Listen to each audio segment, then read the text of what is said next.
Rocky takes the shot. He doesn't never pass. He's a black hole. Ball goes in, doesn't come out. Isn't the object of the game to put the ball in the basket? Chronic shooter.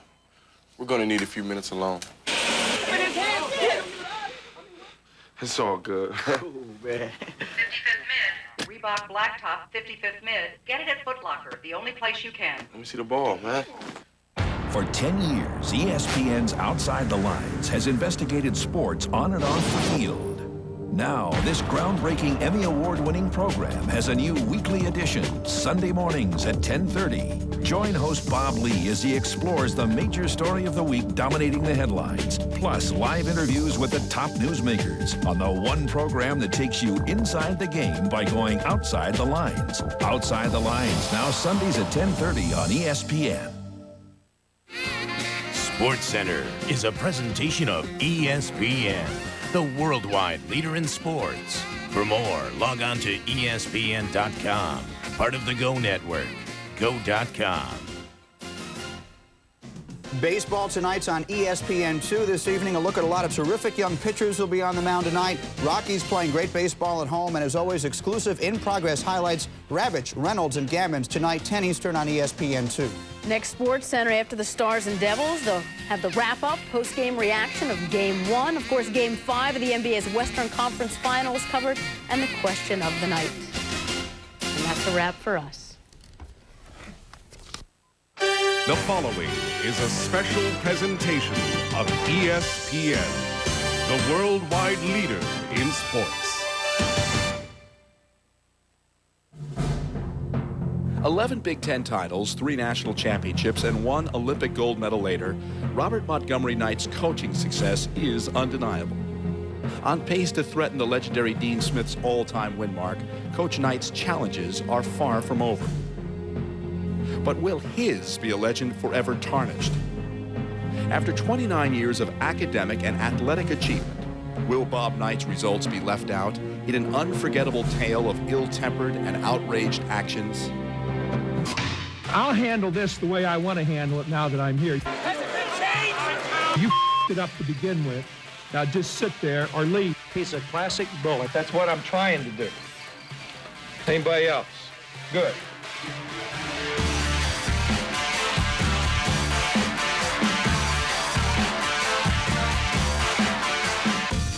It was March 14th of this year when a 1997 incident involving former player Neil Reed was broadcast to the public. Allegations from faculty would soon follow, and the future of a local hero, the future of Hoosier basketball, was put in the hands of an Indiana University investigation. In the end, Coach Knight would coach again. Should Bob Knight violate any of these requirements, he will be terminated. This is a zero-tolerance policy.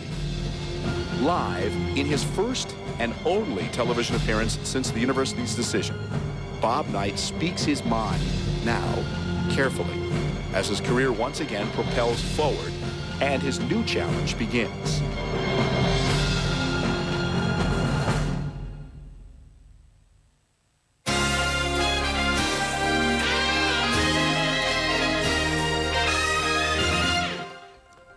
There are 11 banners that hang at Assembly Hall on the campus of Indiana University. The 11 banners signify greatness over the years that go back from really 1940, all kinds of champions, NCAA champions, NIT champions, national champions. A big part of that success, big part of the success story for Indiana basketball, of course, is the legendary coach, Bob Knight, who joins us tonight live for 1 hour. Bob, thank you very much for joining us, and thank you for spending some time with us. In a kind of a difficult time for you, I think it'd be fair to say. Let's start off with this. How close did you come to actually resigning? Never very close. I think you always consider options whenever confronted with any given set of circumstances. But that was never, for me, much of a valid option. Why did you go to the school president's home with your wife to apologize? Well, no, it wasn't necessarily an apology, Roy, in that circumstance, in that situation. There were some things that had been set out that, guidelines, so to speak, that that they expected me to do and wanted me to do. That, who set the guidelines? I think the president did. And I went to discuss those guidelines with him to let him know that, number one, guidelines were no problem for me. I didn't have any problem with him establishing guidelines because, first of all, he's the guy that runs the university, and I work for him, basically. And if he's got a guideline, then I think it's up to me to follow it. You understand people then, Bob, who would say, well, whatever Knight said, he was certainly contrite because Miles Brand was convinced. He even told you when you walked in that they had thought about a very strong possibility you would be terminated. That Bob Knight was contrite for one reason only, because he was going to lose his job, that he's not really sincere. Why should people believe you were sincere in what you said to Miles Brand? Well, I don't know that they have to believe it. I mean, I had two thoughts in mind when I went in to see the president. One was our players. The players that are here now have been incredibly supportive of what we do, our program, our system, how we go about things. They want to play here. They want to play here under this system. The same thing with kids that are coming in here, the kids that'll be joining this team for the 2000-2001 season. And that meant an awful lot to me. And secondly, here's a president that I think was put into a very difficult position, a lot of pressure on him, and he gave this an awful lot of thought and tried to do exactly what he thought was right. So you believe that his sticking the neck out was the thing that really represented a lot to you? It represented a tremendous amount to me, because here's a guy that's willing to say, I want you to coach basketball at Indiana, but also here's what I want you to do along with that, and in fact, what you have to do. You didn't say to him, I want to coach at Indiana basketball, and I will do whatever I have to change my ways, or something like that. I asked him if he wanted me to coach, first of all, and he said he did. And I said, and I want to coach, and that's exactly what I want to do. Now, what do we need to do for that to come about? You understand that they're, including your own athletic director, said the sanctions weren't heavy enough, that Bob Knight returning it to Indiana is going to hurt the school or hurt the athletic program. Those are their opinions. Tell us why you think you coming back is a good thing, not just for Bob Knight, but for Indiana. Well, I think that what we've done with basketball here over 29 years has basically been a very good thing. And I think any time that you consider what a person does, or what an institution does, or what a facet of that institution does, you've got to consider all that's been done. And I think there have been a lot of really, really good and positive things done for the university, for the state of Indiana, and for a lot of people. And that's something that I hope we can continue to do. Why weren't you at the press announcement? A lot of people have said, you know, if this was an important thing, this was an opportunity for Bob to get up there in front of the press and say, you know what, I'm going to change my ways, or I'm going to try a new approach, your words. Why weren't you there? It was an important time. I don't think it was important for me to be there. I think it was important for the president to say what he wanted to say, to enunciate the guidelines that he had.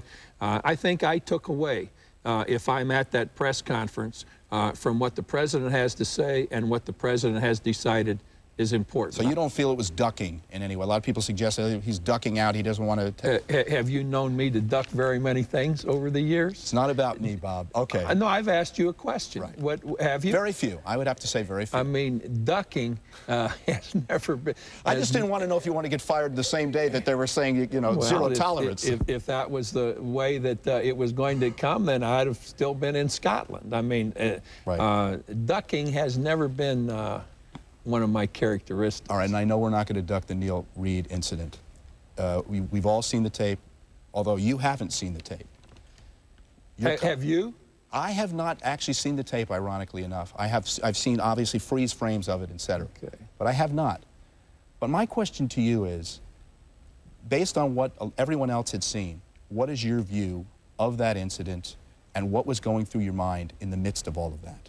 In the midst of the tape being played, or no, in the midst of the Neil Reed, at least grabbing Neil Reed. You have to acknowledge you did grab Neil Reed. Well, my take on the whole thing, Roy, is this.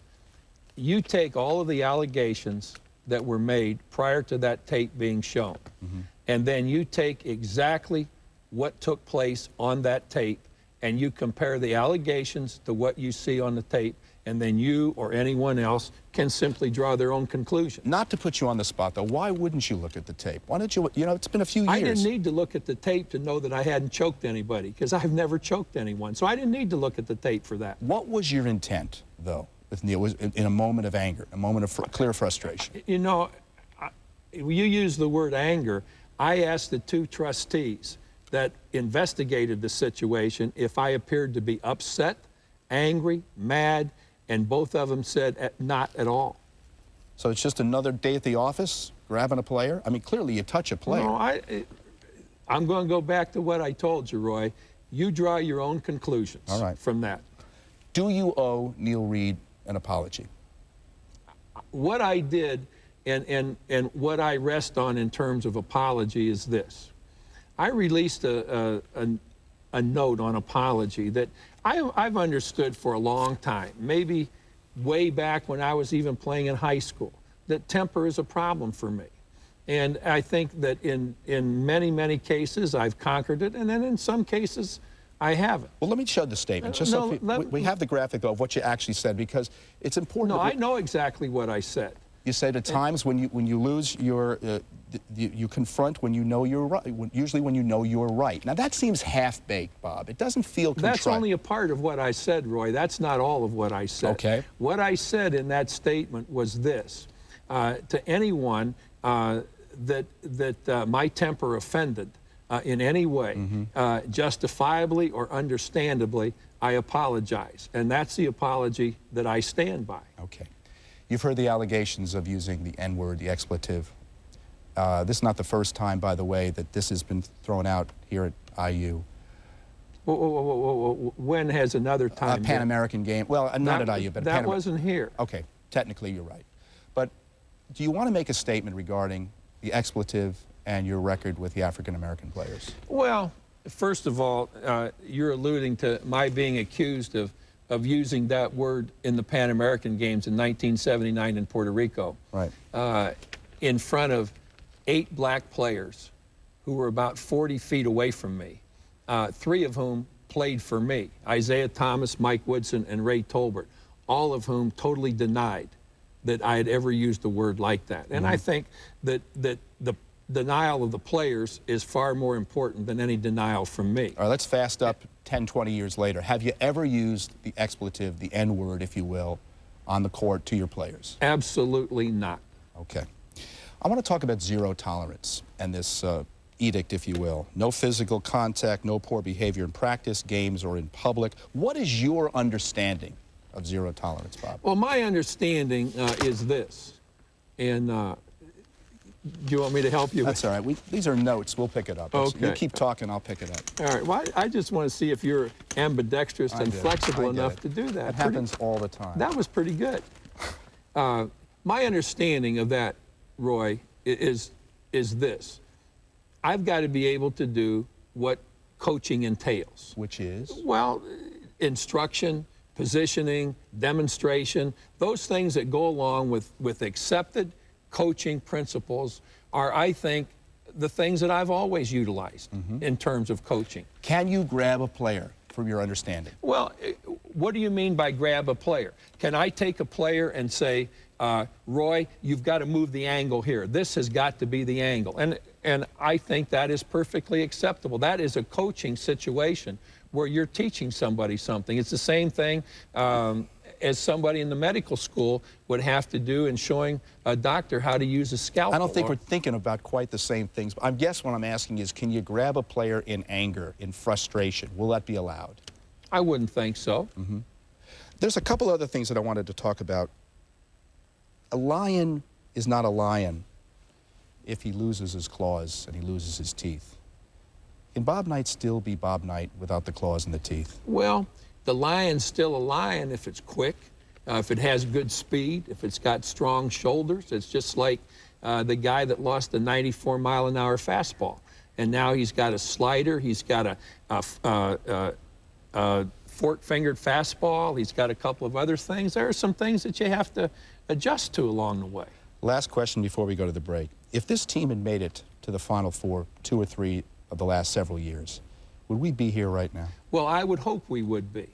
You hope that we would be. I would hope we would be if people are legitimately upset with things that I have done. I wouldn't want winning or going to the Final Four or anything like that to override legitimate concerns that people would have. Now, if we're here and would not be here, then that's not a very good a comment on why we're here right now. Mm-hmm. In a few moments, Digger Phelps will be joining us. We'll talk a little bit about coaching and how he goes on from this point on, Bob Knight. And we'll also have a chance to talk about how you change after 40 years of adult behavior. Is anger management part of the mix? Bob Knight live from Indianapolis after this.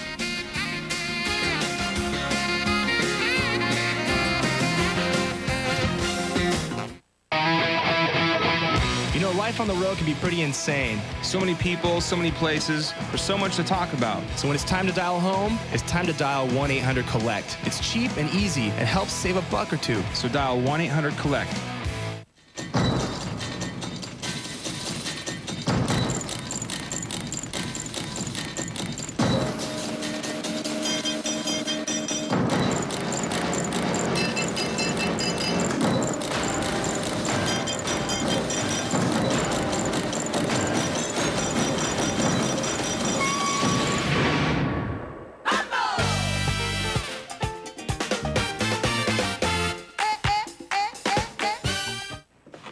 So, Jim, the Calitech meeting's back on. I need you there first thing in the morning. Great. Hey, Deb. Jim? Just talked to Roy. He needs you at Calitech tomorrow, 10 a.m. Good news. You're going to Calitech tomorrow. You've earned it. Hey, man. Hi.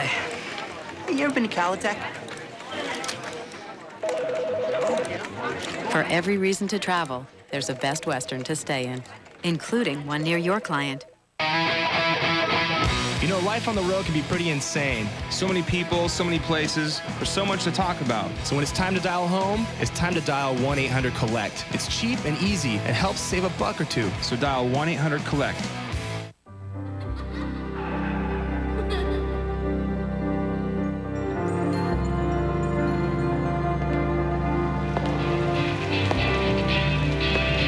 Beautiful things will happen on the inside. Protect them. Now. Tyvek Home Wrap. Water protection, energy saving. Works in all climates. Build it once, build it right. How would you really like to get to know Jeff Gordon, Dan Marino, Dennis Rodman, Brett Favre, Pete Sampras, Charles Barkley? Find out why Greg Maddux wears a Mickey Mouse watch, what Mike Piazza does in bars, what kind of wrestler Tim Duncan would be. All this and more in Outtakes, a new book by Dan Patrick. Full expanded interviews from Dan's Outtakes column in ESPN The Magazine take you inside the minds of today's favorite athletes. Offbeat, revealing, and fuego. Outtakes in bookstores now or through ESPN.com.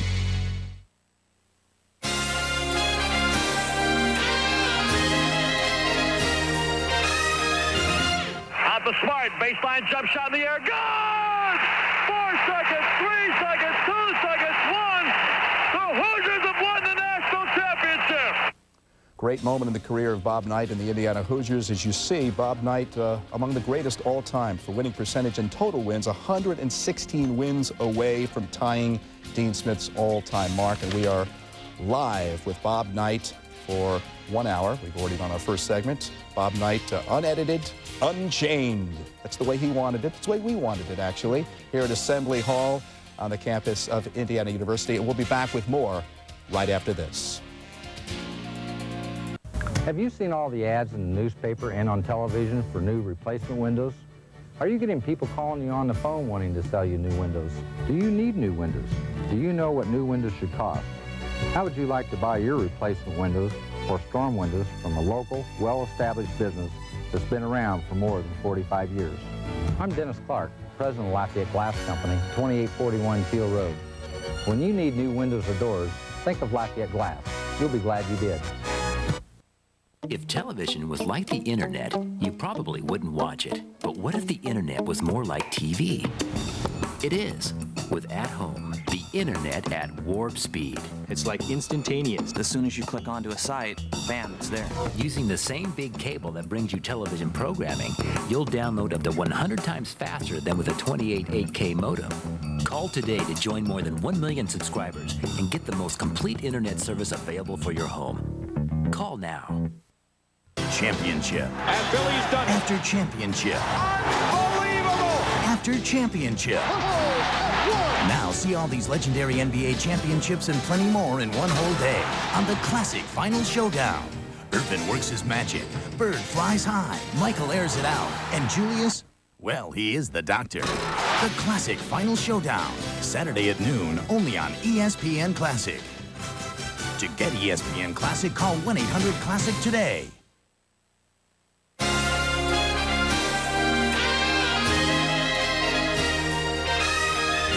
This is a Sports Center special from Assembly Hall on the campus of Indiana University. We are talking live to Bob Knight, unabridged, unedited, for 1 hour.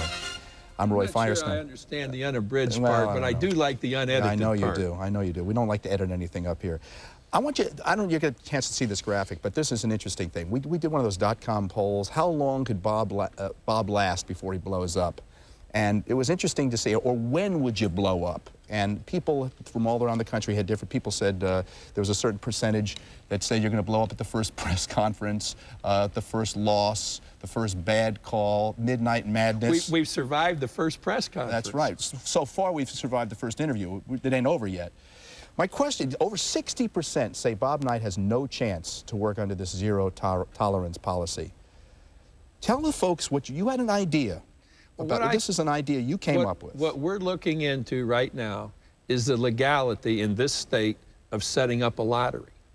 And people can pick the time when I will no longer be able to operate under these sanctions.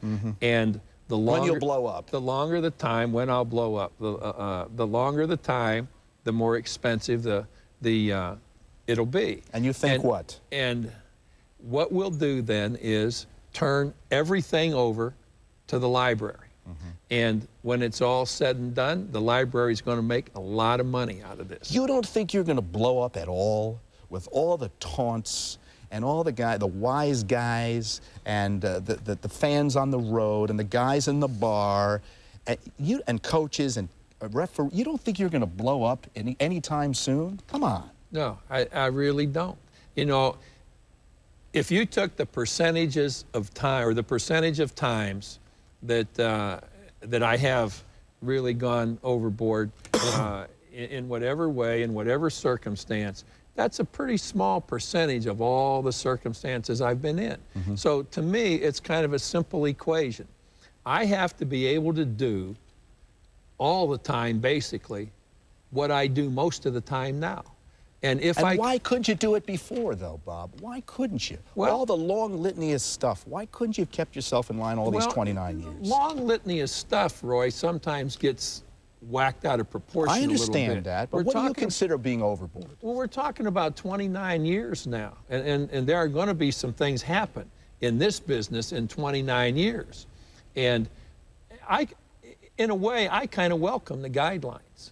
And that's something that I appreciated about the president. You never had guidelines before? I've never had anybody bring me in. But about your own guidelines, though? I think my own guidelines have been pretty good. I think basically when you consider the whole across the board contribution that I've made to basketball or the university, it's been pretty good. All right, I want to move on and talk about, you live by high moral standards, no question about it. Your graduation rate, issues about academics, there's no question about that. But toughness and discipline, Bob, is not the same thing as bullying and abusiveness. They're not extensions of one another. Do you think you or your supporters have confused the two? Well, I think sometimes, and you've heard me say this before, that when I'm right about an issue, I don't handle it particularly well. I'm sometimes a little bit too demonstrative. I go at it too hard. I think there are some things that I have to change, and I kind of think that if we can get the lottery established, as I said, the library is going to be a great beneficiary of my ability to not change myself because I think I'm a pretty good person, but I'll change approaches to things. Let me ask you specifically, if we, I don't want to get into long details. When do you think you've gone overboard? What are the ones you said, geez, that was a stupid thing I did. I'm really sorry I did that. Well, last night, when my wife asked me to go to the movie last night, and I said, I'm too tired to go. Yeah, come on now. And, well, I'm serious. I mean in a public capacity as the coach at Indiana basketball. Hey, I'll give you one right off the top of my head that happened right here. You know, I took the team off the floor in a game with the Russians. Right. Now, I thought I was right in what led up to it, and I still believe that to this day. But where I was wrong was not to just say, okay, I'm right, the heck with it. We're going to stay out here and play. And I would hope that not just because of this, but I would hope that the way that I felt after that happened would enable me, if it ever arose again, to still make my statements relative to where I thought I was right, but let's just stay here and play. You're a man of old-time values by any standard. An old-time value is civility, gracefulness. I think you'd be the first to admit, or I would hope you would, that you always haven't led the league in civility and gracefulness. No, I haven't. There's no question about that. And that's where I think my wife has come in to help me in many, many ways. And one is the sign she has around our house, the horse is dead, get off. And I've always been kind of confrontational. I've always been pretty competitive. And part of that is, let's get in the last word. Sometimes I've concluded it isn't always necessary to get in the last word. I have to get the last word in before we go to the break. And this is a tough one, and I don't mean to say this in a joking or embarrassing way. Do you feel you have a problem, a disorder, a personality disorder? Do you need anger management? Is it something that you have to address? Oh, I think my wife is the best anger manager that I could come across. You've been married how many years? 12. You think your anger management has been good for the last 12 years? Well, I think basically it has been. And again, we're talking about across the board, Roy. We're talking about 24 hours a day, 7 days a week, 365 days a year. And I would be willing to bet, you know, if I were a betting man, that I could find a time or two that you went off the end just a little bit. It's not about me, it's about you. I understand that, but it's about everybody. So you don't, seriously, just, you don't believe any professional help is in order here? No, I don't. Okay, okay. We will come back in just a few moments in our live interview with Digger Phelps at Assembly Hall at Indiana University. Digger Phelps will talk to the coach about being a coach for now and for the future. That's after this.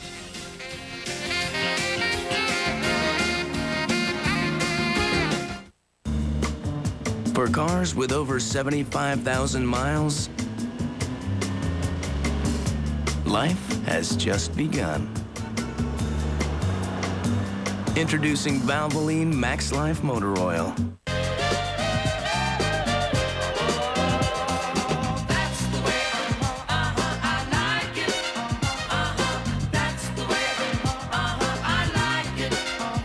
Now get DirecTV and get 2 months of 32 premium movie channels. And you'll also get 25 specialty sports networks free. There's something for everyone, so what's not to like? DirecTV, now with local channels. The back nine ain't showing Roger a whole lot of love. Better call in the dog. If your ball is hanging in the rough and holding out seems mighty tough. Shh. He's got the balls and sticks and shoes to erase those triple bogey blues. FogDog.com, the athlete's toy store, and a lot more, baby. Fog Dog. That dog's got mustard on his onions. For cars with over 75,000 miles, life has just begun. Introducing Valvoline Max Life Motor Oil. In anticipation of your unbridled success as a Wall Street Journal reader, how to keep your children humble. Give them chores to do around the house. Hot to it! Time is my money! Encourage them to play sports. A few tips on being madly successful from the Wall Street Journal. Full of insight on making it big. Get the Journal for just 57 cents a day for 13 weeks, 25% off the regular rate. The Wall Street Journal. Call 800-293-8500. That's 800-293-8500. It's about velocity, aerodynamics, gravity, kinetic energy, friction. It's about sports. It's ESPN Sports Figures. You can score points at school by learning math and physics through the dynamics of sports. ESPN Sports Figures. Put your brain in the game.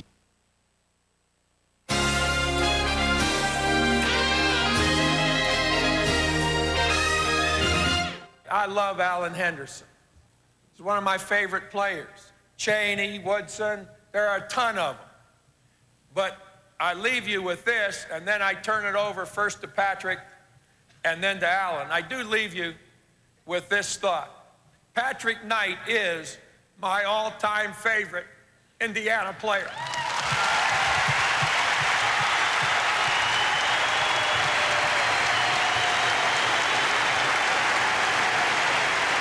An emotional moment in 1995-96 when Bob Knight said goodbye to Pat Knight and said he was also his favorite player of all time. Ended up coaching alongside of Bob Knight and coaching in the CBA, and is now active with Indiana University. We'll come back. Digger Phelps will talk coach to coach from Assembly Hall on the campus of Indiana University, live with Bob Knight after this.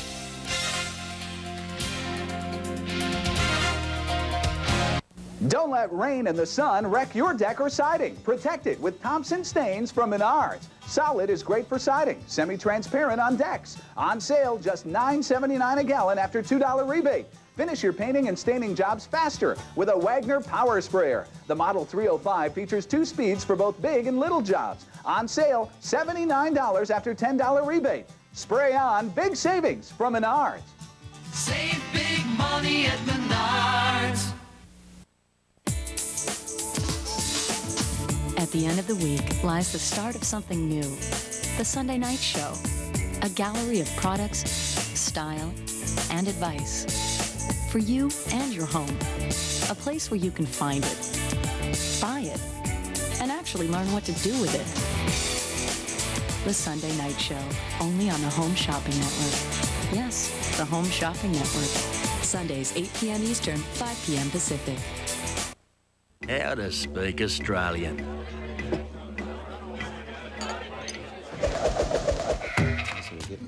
Remote control.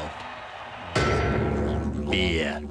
Foster's, Australian for beer. ESPN the magazine. Stuart Scott wants the fleece. Booyah! Stuart, only brand new subscribers get the free fleece. Everyone wants our warm, roomy fleece pullover. It's free with your paid subscription to ESPN the magazine. Maybe you want to take out another subscription. Call now for ESPN the magazine. Get 26 issues, a year's worth for just $1 an issue. And your fleece pullover is free. 1-800-972-8448. How to speak Australian.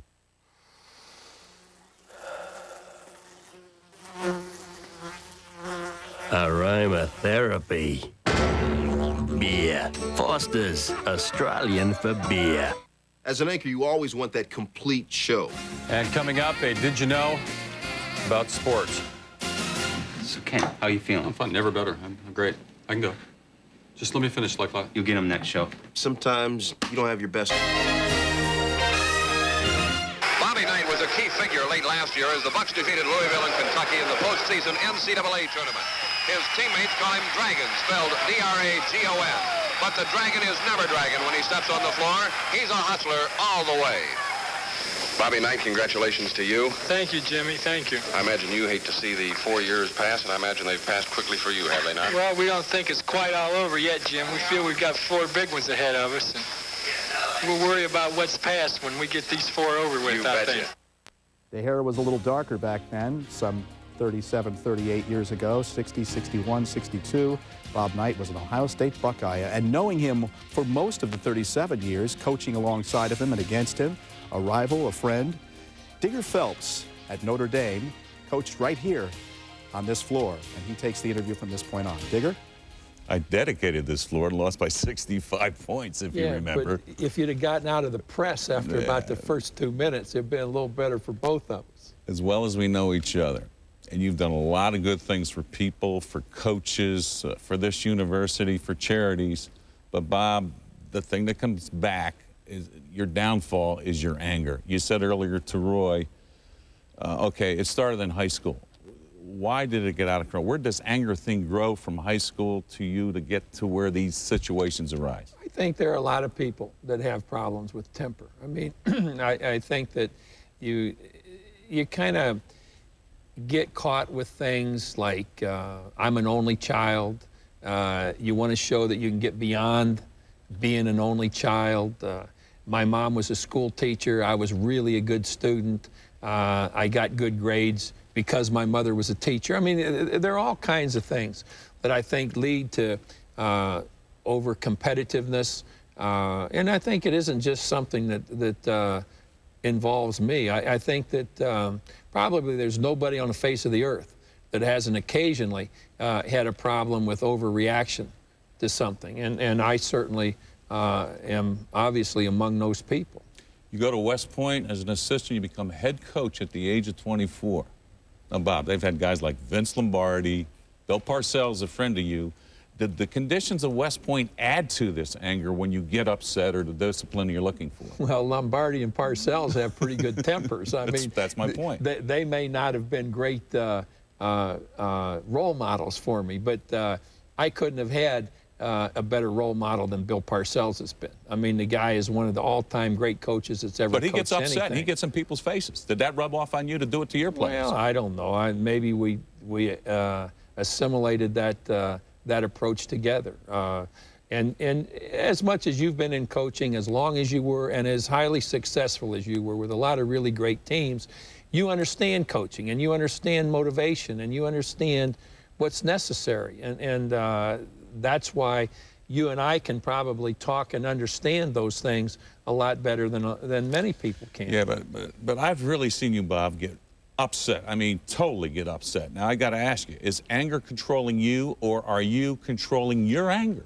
I think that if I'm out here really upset and really mad all the time, then that controls me. But I really don't think that's the situation. I think we can take anybody, Richard, and we can take isolated incidents in anybody's life or background as a coach or anything else. You said to Roy earlier that you feel that you don't need professional assistance in anger management. I think my wife is about as professional as anybody could be. Okay, let's say that, all right, that's okay. You believe that. And there's a lot of people on the outside saying, well, is he getting help with anger management? And to set up a scenario, let's say you got a student athlete and he's got a drug problem. And you know it. Timmy tests him, it comes back positive. Garl, your trainer. And now all of a sudden, you've got to have a confrontation with this guy and say, all right, look, you're going to get professional help. You're a drug addict. We're going to have to get you help. This kid comes back to you and says, Coach, I'm going to handle it myself. Is that a double standard? Oh, it might very well be, but I think the extent of my temper and its involvement in my daily life is a lot different. I mean, incredibly different than the daily involvement of drugs in somebody's life. You're a master at teaching team discipline. You can teach player individual discipline. But can you teach Bob Knight anger discipline? Oh, I don't think there's any question about that. I think that in most cases, I'm pretty good. I think that I've obviously made a mistake here and a mistake there. But I don't think that those mistakes define the person.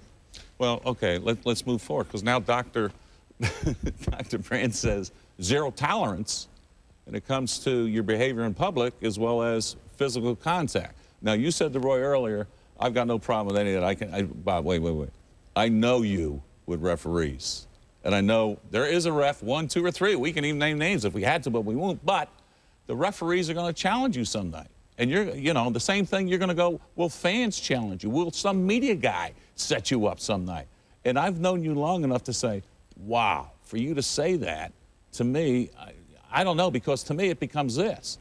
If you get terminated, now you become the Woody Hayes of college basketball.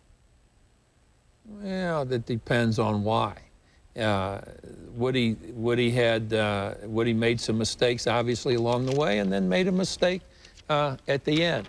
But what you're talking about relative to the number of incidents, referees, you know, now you got to support that for me.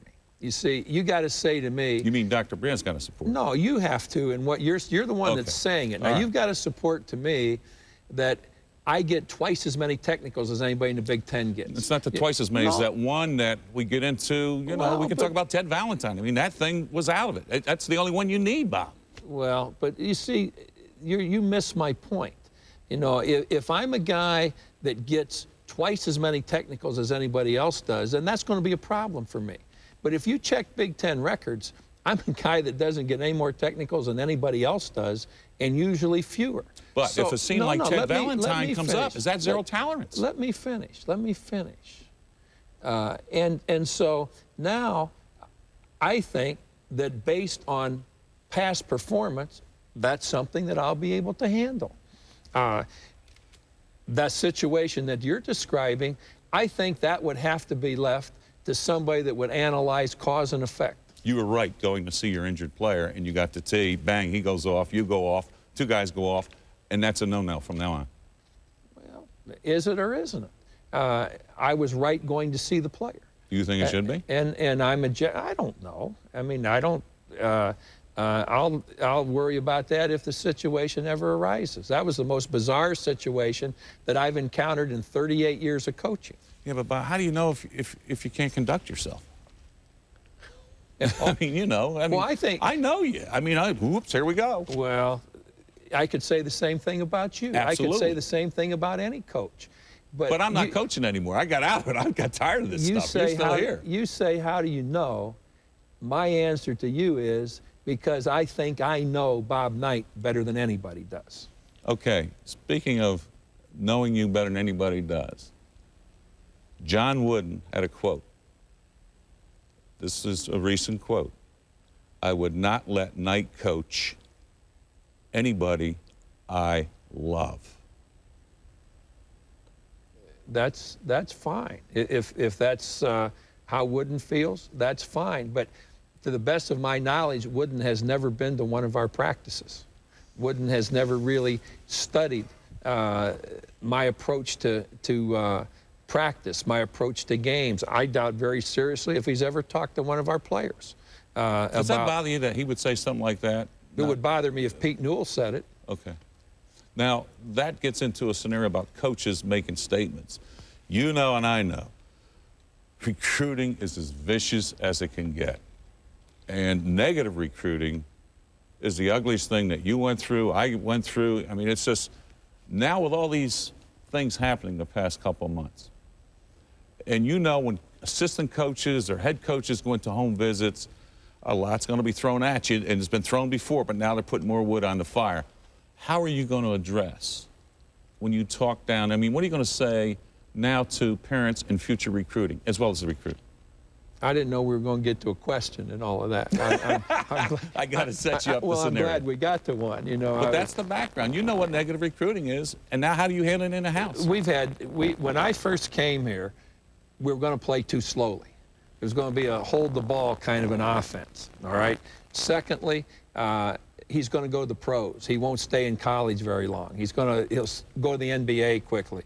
Thirdly, he's too tough to play for. He's too demanding. Well, we've recruited pretty well through all of that. And right now, I think that going into next year, completing this year and last year, our recruiting is as good as it's been in a long time. Yeah, but all these clips, everything else out there that's negative about Bob Knight's going to every kid's home. I don't think that's going to hurt us a bit, because I'll tell you why. Our primary recruiters are our players, past and present. And there's a pretty big difference in what our players say, those that have been here and played till the end of eligibility say about playing at Indiana and what it's meant to them, than the perception that comes out of the media regarding what Indiana basketball is all about. So I think that our recruiting isn't going to suffer in any way, shape, or form, because players that are with us now and have been with us are going to say tell people exactly what they think they've gotten out of playing here. Okay, let's get to the players, and this is a good point. From now the recruiting, you go to your players, and here's your current players, and you talk about players recruiting, but at the same time, how are you going to handle a player who doesn't play the way you want, especially every game there's going to be a camera on you, and you tape every practice? They're going to challenge you some way, somehow. How are you going to handle this situation? Well, players are always going to challenge you. I mean, regardless of sanctions or no sanctions, coaches are challenged every day by players. I think I'll be able to handle that with players. When you have a competitive situation, you've got leverage. And so the players that are playing best, the players that are playing, and that's always been my case. You know, I've always argued about the doghouse concept. You know, so-and-so is in Digger's doghouse. So-and-so is in Knight's doghouse. They never talk about the birdhouse. They never talk about the guy that's up here flying, and he's in great shape, and he's playing because he's playing well. I think that those situations with players are going to be handled almost entirely by the way players perform and compete against each other. I've been in practice, Bob. You know it and I know it. You'll go off of one player, the whole team's off practice, and what's amazing, yeah, you may go in your office on the other side of this gym, no one leaves the gym, but all of a sudden they know you got to come back out. But that mindset, the way you want to coach, is this feeding the fire for you and this intimidation factor where all of a sudden you just lose it? Well, we'll have to see, won't we? You know, we've got this lottery I told you about. Yeah, I want to. You ought to pick a date. You ought to pick a date and invest in the lottery. Wait. Forget the lottery. Let's get the Dean Smith in that 117, because if it's you and what you're talking about, and this number is 117, which you may not say, but I know. Hey, wait, that's the only thing you haven't done is that number. But you're saying what number are we talking 117 to break the record of the most wins as the college coach. And it could take you 5 years to get there. Man, that could take me 10 years. No, might be. But Bob, seriously, is it worth going through all this with the zero tolerance and the media and the referees and the student athletes? Is it really worth it for you to go at this the next 5 years at Indiana? You seem to think that it's going to be excruciatingly difficult. Bob, I went through my last 2 years in Notre Dame was ugly. Okay. I'm telling you what's in front of you. But I think that you feel one thing about it, and I feel another thing about it. So we'll just have to see which of it is right. And when you talk about records, that's never been a big thing for me anyhow. I mean, I could care less whether we've won 500 games or 1,500 games or who's won more games than we have. This is a game that I don't think anybody that's ever been involved with this game, basketball, has truly loved the game more than I have. I like that, because I want to lead to this. And then let me finish. If you like it so well, let me finish. Well, but that's Indiana. You're here at Indiana. I liked it when I was at West Point. I loved the game. I loved to play it. I mean, I was a better athlete in baseball by far, a better player in baseball than I was in basketball. But there was just something about basketball that I just fell in love with when I was in the 8th grade. And I came from a great town, Orrville, Ohio, that football and baseball were by far the two big sports in the community. And I was one of the first kids that ever said, hey, I just like basketball better. And I've always loved this game, and that's why I coach, because of the game, because of an involvement with the game, because of trying to see whether what we do is going to be able to cope with what you do, or what we do is better. And when you change and now the momentum's going your way, can we, all of those things are what makes the game so intriguing to me. But Bob, 30 years at one place is a long time. In the last 2 months... Boy, it's a lot better than 1 or 2 years at one place. Yes, but we're heading in that other direction. Because 30 years at one place, in my opinion, now all of a sudden, the last 2 months has been ugly. But you said your passion for college basketball. And I know that. I believe that. But to me, why not resign here and take another Division I job? Well, 2 reasons. And I've kind of gone over those. That's more than the players and the president. Oh, no. I really like the players. I mean, I don't need another reason beyond my feeling for these players and my feeling for the president stepping up and trying to do absolutely what he thought was fair. And I think that I have a real obligation to that president, Miles Brand, to show him that he was right. And not just to show him, but to show those that doubt that he was right, that he was absolutely right. Thanks. We'll have more with Bob Knight right after this.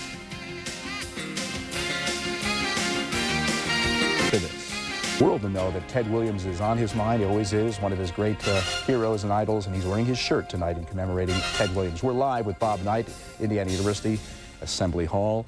Digger Phelps, Roy Firestone, and Bob. And Digger, why don't you take it away in our final thoughts?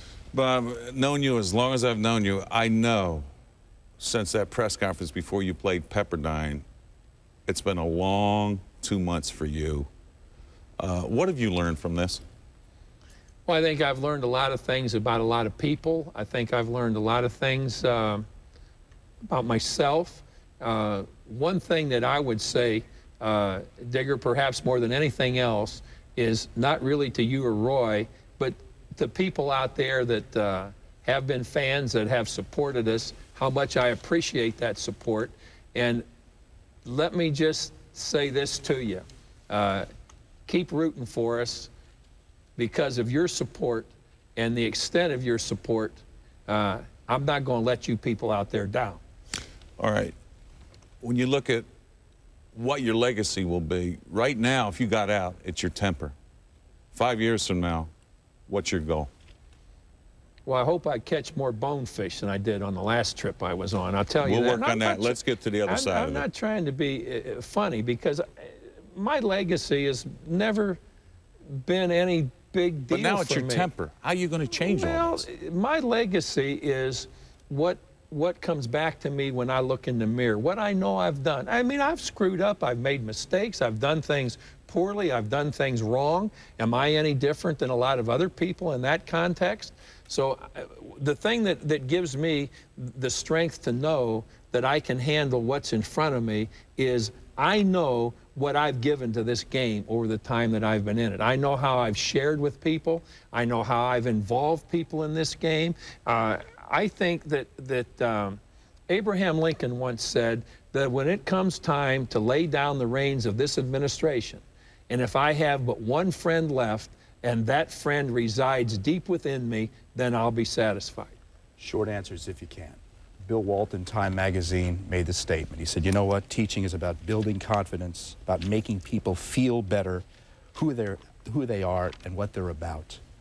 Do you think you failed in teaching that sometimes? I really wouldn't care to feel any way positively or negatively about anything that Bill Walton says, because I have never been much of a Bill Walton fan. Do you think the coverage has been fair towards you in the last year especially? Oh, I don't know. Fair in whose eyes? In your eyes. That's the only one we're talking Fair to. in the eyes of the press, perhaps. Fair in my eyes. The thing that I'm concerned about, Roy, is not coverage. I'm concerned about how our players feel. When my players come in and say, Coach, you're wrong. You've got to change your approach in practice. You've got to change your drills. You've got to change. The players are the people that I'm going to listen to. Players say a lot of things that are much, much different than writers write, players that have been here. Have the players done that? Players have done that unbelievably. But do you listen and do you change? Players, basically, which might be a surprise to you, don't want me to change very much. Players, and I'm talking about players that have talked about for years, and certainly recently in the last 5 or 6 months, how much playing basketball at Indiana has meant to them in whatever it is that they continue to do. Bob, you get on a player and practice bad. Any of these other guys come in, Coach, you got to lay off, man. We're losing him. Hey, I'm going to listen.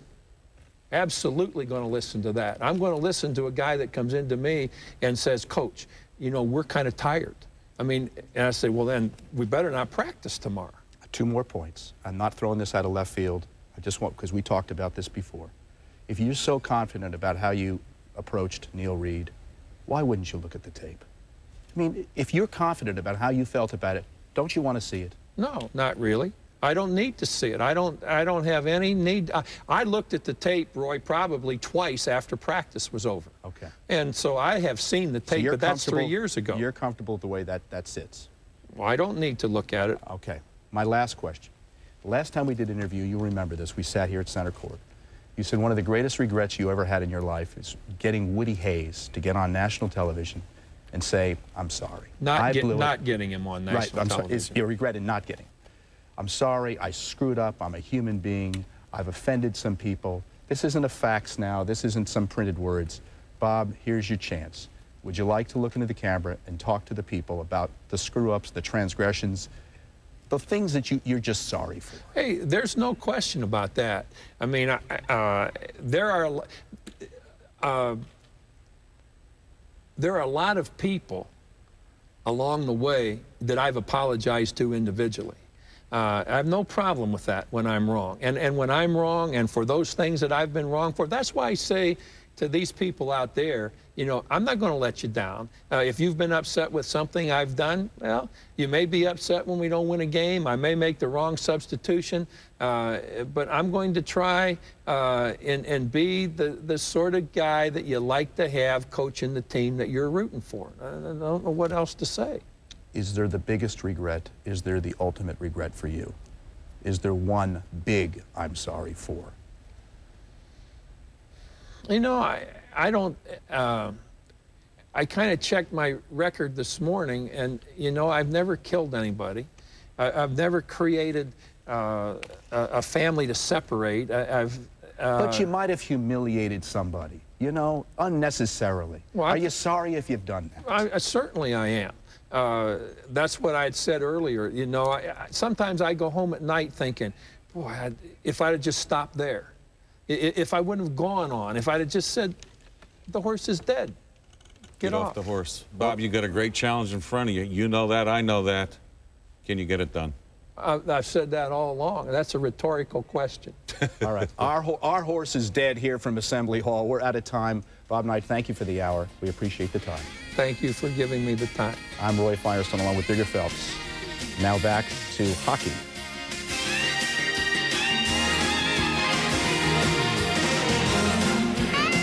This has been a presentation of ESPN, the worldwide leader in sports. For more, log on to ESPN.com, part of the Go Network. Go.com.